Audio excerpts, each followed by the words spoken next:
ये तो आप सभी जानते हैं कि हर युग में भगवान विष्णु अवतार लेते हैं। अब तक भगवान विष्णु 9 अवतार ले चुके हैं, जबकि उनका अंतिम और सबसे महत्वपूर्ण शक्तिशाली 10वां अवतार बाकी है, जिसे कल्कि अवतार कहा जाता है। कल्कि अवतार की बातें आज से कई हजार साल पहले ही शुरू हो गई थीं। उनके अवतार को लेकर कई तरह की भविष्यवाणी की जा चुकी है, लेकिन यह कलयुग है, पाखंड का युग, जहां असली और नकली में पहचान करना कई बार मुश्किल हो जाता है। ऐसे में साल 1964 में संत गुरुओं ने एक बैठक का आयोजन किया ताकि भगवान कल्कि के असली अवतार की पहचान हो सके और कोई पाखंडी मासूम लोगों को अपने पाखंड का शिकार न बनाए। तो क्या है भगवान कल्कि के असली अवतार की पहचान? कैसे पता चलेगा वो हमारे बीच हैं या नहीं? क्या निर्णय निकला संतों के इस सभा में, और क्या कहती है संतों की ये पुस्तक? भगवान कल्कि से जुड़ी वो 13 पहचान कौन कौन सी है, जानने के लिए वीडियो के आखिर तक बने रहें। दोस्तों, सनातन की वीडियो YouTube चैनल को आपके सपोर्ट की आवश्यकता है। हमें सब्सक्राइब किए बिना मत जाइएगा और वीडियो को लाइक भी जरूर कर दीजिएगा।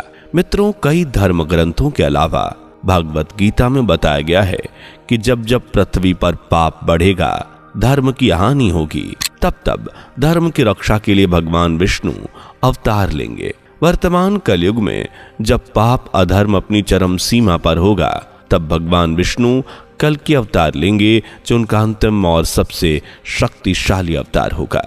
कल्कि अवतार में भगवान विष्णु अपने शक्तिशाली रूप में पापी मनुष्य का नाश कर धर्म और धर्म से जुड़े लोगों की रक्षा करेंगे। कल्कि पुराण और भागवत पुराण के अनुसार कल्कि का जन्म सतयुग के आरंभ और कलयुग के अंत के संधि काल में होगा। वो एक ब्राह्मण के घर में जन्म लेंगे और उनका जन्म श्रावण मास की शुक्ल पक्ष की षष्ठी तिथि को होगा। लेकिन भगवान कल्कि अकेले जन्म नहीं लेंगे, बल्कि उनके साथ 74,000 लोग और जन्म लेंगे, जो उनके अनुयायी होंगे।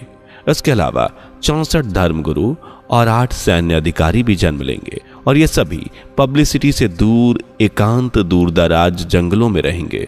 ऐसे में सवाल उठता है कि भगवान कल्कि को हम पहचानेंगे कैसे?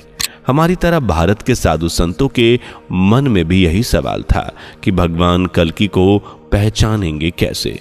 कहीं कोई पाखंडी अपने आप को भगवान कल्कि का अवतार बताकर लोगों को ठगने ना लग जाए। इस समस्या से निपटने के लिए जुलाई 1964 को उत्तराखंड के कुछ महान संतों ने एक बैठक का आयोजन किया। इस बैठक का मुख्य उद्देश्य भगवान कल्कि की पहचान करना था, जिसके लिए साधु संत विद्वानों ने प्राचीन ग्रंथों और ज्योतिष विज्ञान का अध्ययन किया और कल्कि अवतार नामक पुस्तक में भगवान कल्कि की मुख्य पहचान लिखकर लोगों के सामने पेश की। आज हम इसी पुस्तक के अनुसार भगवान कल्कि की 13 मुख्य पहचान बताने वाले हैं, तो वीडियो को लाइक शेयर करके चैनल को सब्सक्राइब कर लीजिए, ताकि आप भी अपने आराध्य को पहचान सकें और ढोंगियों के जाल से दूर रहें। पहला, माथे पर चिन्ह। कल्कि अवतार पुस्तक के अनुसार भगवान कल्कि के माथे पर एक चिन्ह होगा, जो चंद्रमा के आकार का होगा, जिसे आप यू शेप भी कह सकते हैं। दूसरा, गले पर चिन्ह। कई लोग माथे पर ऐसे चिन्ह बनवा भी सकते हैं, क्योंकि ये कलयुग है जहां पाखंड अपनी चरम सीमा पर है। ऐसे में साधु संतों ने दूसरी निशानी दी है, गले पर चिन्ह। दरअसल कल्कि अवतार के गले पर भी चंद्रमा की निशानी होगी। आपको बता दें कि यह खास बात है कि यह चिन्ह एक रेखा से नहीं बल्कि 2 रेखाओं से मिलकर बना होगा। तीसरा, कंठ पर मणि।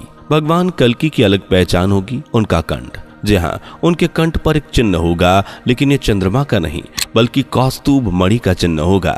बता दें कि कौस्तुभ मणि भगवान या उनके अवतारों द्वारा पहने जाने वाला आभूषण है, जिसे कोई चाहकर भी कॉपी या चोरी नहीं कर सकता। चौथा, नामकरण। भगवान कल्कि जब अवतार लेंगे तो उनका नाम कल्कि नहीं होगा, बल्कि किसी आम बच्चे की तरह उनके नामकरण की प्रक्रिया होगी, और उनका नामकरण भारत के किसी महापुरुष के नाम पर रखा जाएगा। नंबर 5, नाम का पहला अक्षर। कहते हैं कि नाम ही व्यक्ति की पहचान है। यहाँ भी ऐसा ही होगा। भगवान कल्कि का नाम भी उनकी एक पहचान बनेगा। साधु संतों के अनुसार उनका नाम श्र शब्द से शुरू होगा। अब वो श्र से श्रवण भी हो सकते हैं, श्र से श्रीदाम भी हो सकते हैं, लेकिन श्र ही जैसे प्राचीन समय में हुआ करते थे। 6 विवाह। मित्रों, कल्कि पुराण में पढ़ा जाए तो उसमें भगवान कल्कि से जुड़ी कई बातें हमें जानने को मिलती हैं और साधु संतों ने जो बात कही है वो भी इस ग्रंथ का परिणाम है। कल्कि अवतार और कल्कि पुराण के अनुसार भगवान कल्कि के 2 विवाह होंगे। उनकी 2 पत्नियां होंगी। पहली पत्नी लक्ष्मी रूपी पद्मा और दूसरी माता वैष्णव देवी रूपी रमा। अपनी दोनों ही पत्नियों से भगवान कल्कि को मेघमाल, बालहक, जय और विजय नाम के 4 पुत्र होंगे। इसके अलावा उनकी एक पुत्री भी जिनका जिक्र मिलता है और ये भी असली कल्कि अवतार की पहचान में मदद करेंगे। 7वां 24 अंक। विद्वानों के अनुसार भगवान कल्कि जब अवतार लेंगे तो उनके जीवन में 24 अंक का एक विशेष महत्व होगा। 24 अंक उनके जीवन से सीधे तौर पर जुड़ा हो सकता है। साथ ही वो 24 अक्षर के एक विशेष मंत्र को पूरे विश्व में फैलाने का काम करेंगे, जो कलयुग के अंत में भगवान कल्कि को सहारा भी दे सकता है। 8वां जन्म कुंडली। भगवान कल्कि की जन्म कुंडली में भी हमें असली और नकली कल्कि अवतार के बारे में पता चलेगा।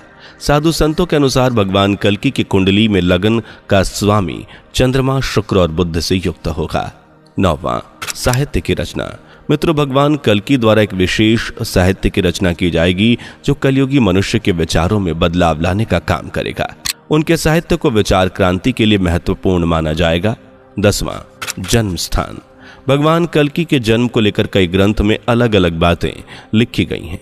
कोई तिथि अलग बताता है तो कोई स्थान। जैसे कुछ के अनुसार भगवान कल्कि ओडिशा के एक सीक्रेट स्थान पर जन्म लेंगे, हालांकि इस स्थान का नाम भी संभल ही होगा। जबकि कुछ के अनुसार भगवान कल्कि का जन्म उत्तर प्रदेश में होगा, जबकि कुछ उनका जन्म मध्य प्रदेश में भी बताते हैं। हालांकि इन सभी केसेस में एक चीज कॉमन है और वो है संभल। कल्कि अवतार में भी साधु संतों ने संभल नगरी का जिक्र किया है।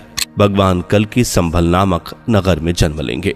11 परिवार। भगवान कल्कि का जन्म एक साधारण से हिंदू परिवार में होना बताया गया है। धर्म ग्रंथों के अनुसार उनका बचपन काफी मुश्किलों से गुजरेगा, लेकिन वो सभी मुश्किलों को पार करते हुए ईश्वर का ध्यान करते हुए बड़े होंगे। जबकि कलयुग में पाप अपने चरम पर होगा, तब वे अपनी असली अवतार में आकर लोगों की रक्षा करेंगे।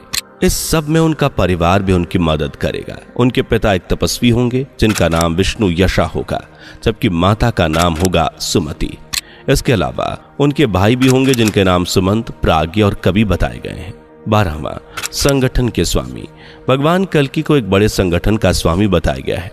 धरती पर रहते हुए वो इस संगठन को नेतृत्व देंगे और उनके संगठन की पहचान होगी पीला रंग। 13वां पीला रंग।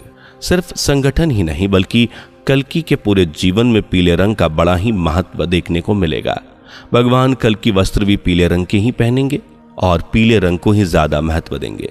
इन सब के अलावा भगवान कल्कि के पास अद्भुत शक्तियां होंगी। वो सर्वोच्च शक्तियों के मालिक होंगे। प्रकृति पर उनका कंट्रोल होगा और प्रकृति उनके अनुसार ही काम करेगी। उनके पास विशेष ज्ञान होगा जिससे वो पूरी दुनिया को हैरान कर देंगे। उनके ज्ञान के सामने खुद को भी सबसे ज्ञानी बताने वाले नतमस्तक हो जाएंगे। त्रेता युग में भगवान श्री राम विष्णु जी के 12 कलाओं, जबकि द्वापर में भगवान श्री कृष्ण 16 कलाओं के अवतार थे। और इस युग में कलयुग में भगवान कली विष्णु जी के 64 कलाओं के अवतार होंगे। इससे आप अंदाजा लगा सकते हैं कि वो कितने शक्तिशाली होंगे। इतना ही नहीं, भगवान कल्कि का जन्म भले हिंदू धर्म में होगा, लेकिन वो सभी धर्मों में पूजे जाएंगे। इस्लाम धर्म में उन्हें हजरत मोहम्मद के नाम से पूजा जाएगा, जबकि ईसाई धर्म में जीसस के नाम से, वहीं सिख धर्म में उन्हें गुरु नानक देव की तरह माना जाएगा। यानी भगवान कल्कि हर धर्म में पूजे जाएंगे। वैसे आपको क्या लगता है दोस्तों, क्या भगवान कल्कि के नाम पर कोई पाखंड कर पाएगा? कमेंट करके अपनी राय बताइए। वीडियो पसंद आई हो तो लाइक करके चैनल को सब्सक्राइब करें। मिलते हैं अगली वीडियो में, तब तक के लिए बाय बाय।